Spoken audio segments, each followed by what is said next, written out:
Trump is back with another wave of censorship and attacks against intellectualism being waged largely behind the scenes this time, as big tech is practically bending to Trump's every whim through his means of intimidation, from the obvious like Elon Musk to even Mark Zuckerberg, who spent the last 4 years being the target that MAGA accused of being in bed with the Democrats. So I thought looking over a CNN panel discussing this could help us flush out the misinformation and mayhem. I am a strong defender of free speech.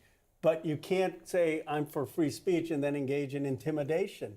We saw this with Jeff Bezos and the Washington Post pulling punches. We saw it with the LA Times. Now we're seeing Facebook, which is a private entity, trying to do things because Donald Trump's asking. And what is shameful about Meta, the bit that there should be bipartisan outrage, is they're doing nothing to protect the kids.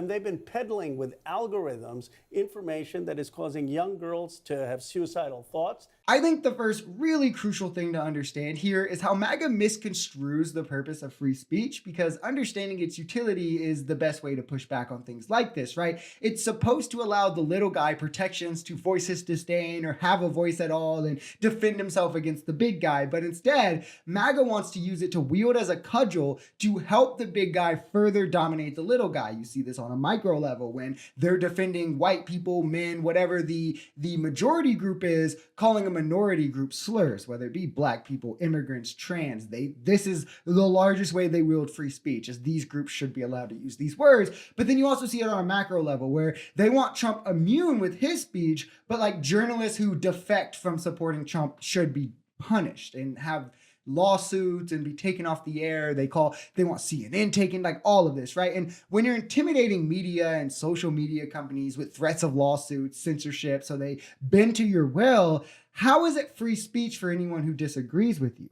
Where Trump and MAGA are now bragging about it, right? ABC settles a lawsuit because Trump threatens to pull media off the air. Trump is taking credit for ending Meta's fact checks. Like, this is authoritarian fascism at its finest, but MAGA is justifying it. Like, real quick, to put it in perspective, for instance, they'll say, under Trump's DOJ, a conservative-led FBI hitting up Facebook and saying, hey, just a heads up, we've identified this story that could possibly be Russian misinformation, like, be on the lookout.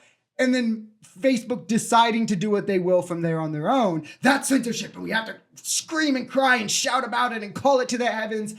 But then Trump is like, yeah, I threatened Facebook and now they're not going to do fact checks anymore. Isn't that awesome, guys? And they're all like, woohoo, like, yeah, it's Trump. Let's cheer him on. I mean, Trump has completed this destruction of the trust in institutions that is the required first step for fascism. So now his base considers him the only beacon for information, so he can just get away with doing things like this. I'll tell you where it's coming from the right, and that is that these fact checkers brought this on themselves. They beclowned themselves. They're not fact checkers. They're partisan sledgehammers. They're partisan assassins. They're not checking any facts. They exist. They exist not to check facts. They exist to try to screw Republicans. Let's be honest. That is what they have become. And Facebook had entered into this situation where these people were effectively making things up to try to tilt the narrative in this country on a lot of different issues. He was right to get out of this, and he is also right to follow the X model of community notes. You're going to get far better fact checking, far better information by crowdsourcing this. Just imagine 10 years ago, 12 years ago, a party saying that fact checks only exist to hurt them, and that party still be taken serious. And the sell for this comes back again to Trump's work fascistically destroying the trust in our institutions so he could do exactly this. That way now, when presented with facts that are like uncomfortable to his narrative or what he's trying to spew, he can just say, they're fake, they're mainstream lies, right? Like, fact checks, which objectively report true things, will say something like, the 2020 election was not stolen, under a post of like, I don't know, a Republican claiming that it was stolen. And then MAGA will look at this fact check and say, oh, see, they're reporting mainstream media lies because they think mainstream media reporting something means it's a lie because Trump has convinced them that, even though the fact here, indisputably, is over 60 court cases were lost where no credible evidence was ever put forth.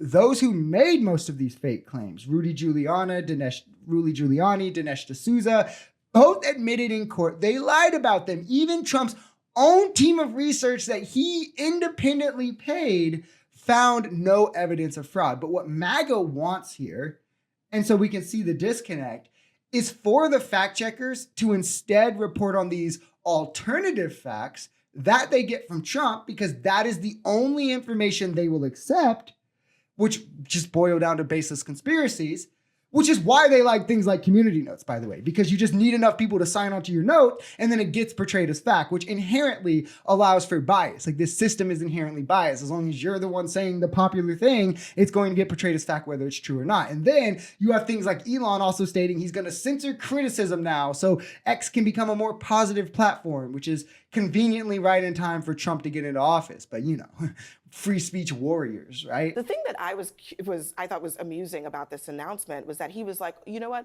we're going to move what's left of our, trust and safety to Texas, where there are no concerns about bias, which makes no sense, because Texas, unless you're from Texas, and then you're like, damn right, come to Texas. I should come to you on this one, because you should the last state of freedom. Come on down. No offense to Texas, I love me some Texas, but Texas is like any other place in this country. Why not say, hey, we're going to distribute this around the country, where we can say it's no one place is going to be the center of our workforce when it comes to arbitrating some of these disputes. Look, I think this issue across platforms, today it is Meta. I have a slightly different take on X. I think that people feel like X is very slanted towards the right since Elon Musk bought it in 2022. I'm not saying it always was, but I think that you can look and you can tell the algorithms and the ways that, when you go to, I don't even follow Elon Musk, I don't think, and I always see his tweets. And what he's tweeting is AI altered images and videos of Democrats without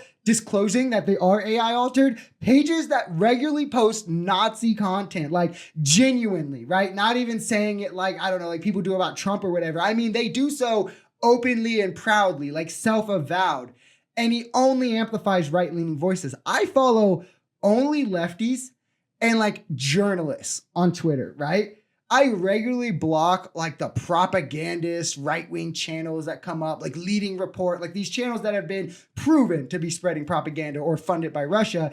And my newsfeed is still filled with nothing but right-wingers. I literally only interact with like left-leaning. I mean, I guess I reply to some right-wingers, right? But I reply to so much more left-leaning people, follow left-leaning people, only like and share left-leaning people.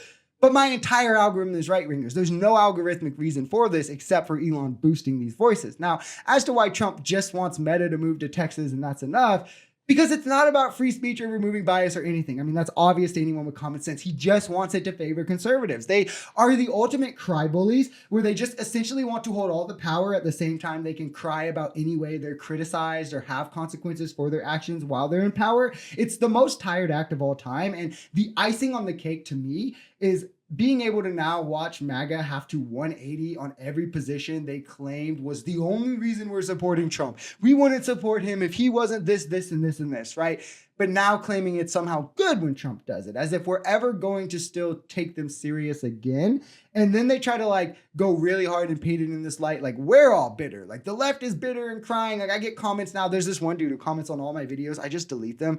But he comments on all my videos and he's like, Trump is your daddy. Like you're going to cry the next 4 years. And it's like, brother, I don't view the presidency like that. I don't care who wins the presidency. Like I'm going to be not happy if Trump wins. I was going to be barely happy if Kamala won. Like, I don't get what like this perspective is, but what it is they want it so bad to be true. Like, it's almost kind of sad and pathetic. They want this to be true so bad. That way they can have an out. Like when we mentioned like, hey, you guys lost, rioted at the Capitol, tried to overthrow the government, and then cried fraud and whined for 4 years later and made it a central part of your personality. And they just want like something comparable to point to the left on. So they're like trying to force it. And it's like, we like did snowball fights on January 6th. I don't know. But the only thing I take from this loss is Trump needs 7 Democratic votes in the Senate to pass anything that he wants, right? So good luck getting any of his crazy things passed. We're still in control of his legislative agenda, the same way Republicans stalemated Democrats for 2 years. And the presidency, again, in your day-to-day life is one of the least consequential positions, right? Like your governor is going to have so much more effect on your day-to-day life. Your mayor is going to have so much more effect on your day-to-day life. I live in a Democratic city. I really could care less, right? It does not matter to me. My school board, if you told me like my MAGA took over my school board, then I might cry.